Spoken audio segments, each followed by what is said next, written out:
Hello, I'm Evelyn Field, and I'm not able to show you a video of me speaking on board ship, but I'm showing you how I present in my office at home in Melbourne, Australia. So, a little quick introduction, and then I'm going to tell you a little bit about some of the subjects that I speak about when I am cruising.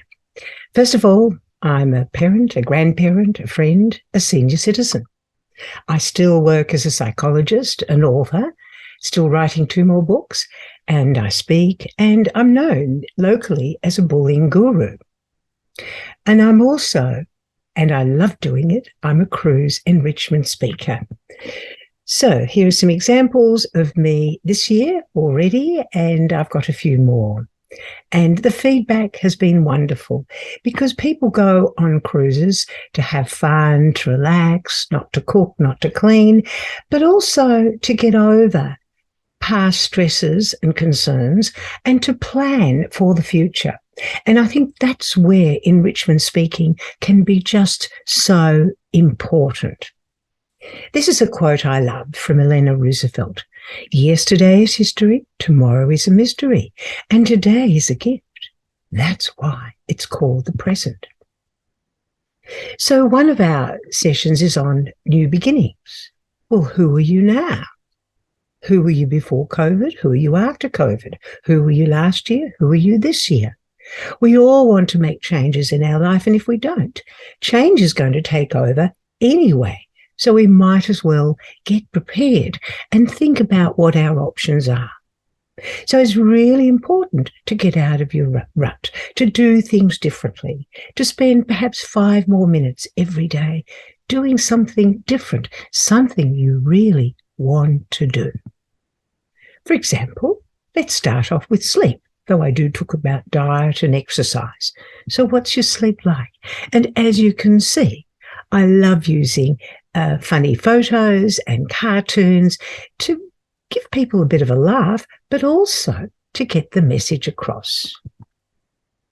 And this is another important saying, and something we've all got to think about because we always look at the glass half empty. We always look at our problems.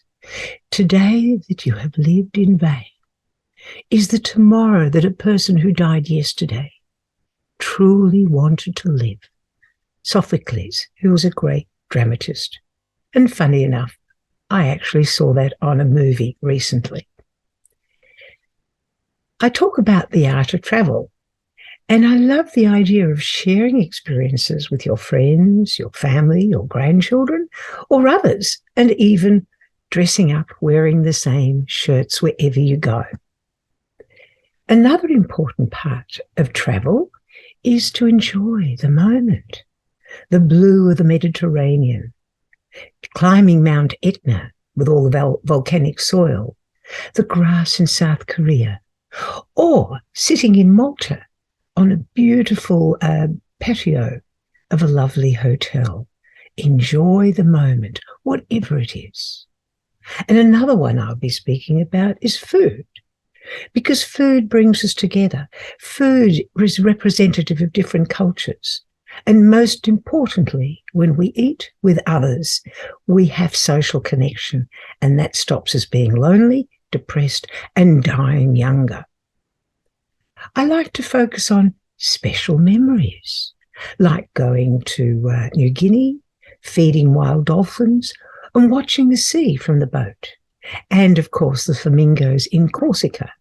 And when we went to New Zealand, we talked about travel places in New Zealand or wherever else I'm actually going. And I think it's good to collect your travel stories, whether it's going to a chocolate maker, being in China, holding an eagle. And it's great because when you come back, some people like to hear them. Not everybody, but most of my friends love my travel stories, especially those who can't travel anymore or at the moment. Another one I like to talk about is dealing with crocodiles, peacocks, and monkeys. What does that mean? That we have to deal with all sorts of difficult people in life. The saltwater crocodiles who are sociopaths. The peacocks who just think about themselves and don't mean to hurt, but they do. and those who are like the monkeys and they react and they make it worse and they escalate it.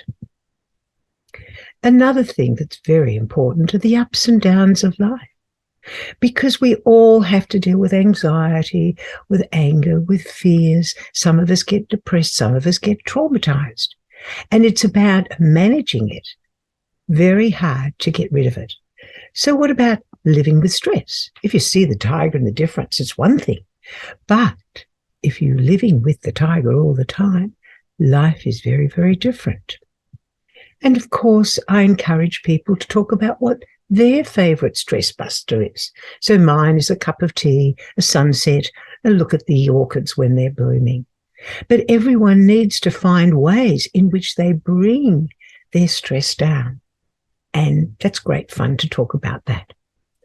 Another thing that is very important is that we're so busy being busy and miserable, we forget to find time for joy. And it's the little things that bring us pleasure, not the big ones. Can you imagine how that little fellow felt when he saw his bone? Another topic I speak about is social connection or social being. And we can look at social isolation during the pandemic and know that social isolation leads to loneliness, leads to depression, and our lives are cut short. And so how do we begin developing our lives so that we have people to see, whether it's online, in person, in the supermarket, at church, at a sporting occasion, or socially out for coffee or dinner or whatever. But whatever we're doing, with friends or families or acquaintances, we've got to build our social connections if we want to live longer. Now, another thing that I like to talk about is do as I do, not as I say. I exercise with friends 3 times a week. I work 2 days a week, and I'm past retirement age. I spend time with my family, my grandchildren, and my friends. And I go to the movies, concerts, travel, hobbies, plans, shopping. So it's not, this is what you should be doing. It's about, well, I'm doing this. Can you do this? Or what can you do instead? And other people are running races in their 80s. They're working in their late 70s, creating things that they perhaps never had a chance to do. What can you do that other people are actually doing? And this is another part of Reinvent Retirement, another topic I have. Do you work? Do you retire? Or do you combine both like I'm doing? And of course, we have to use it or we lose it. Now, this might apply to physical exercise and to brain power.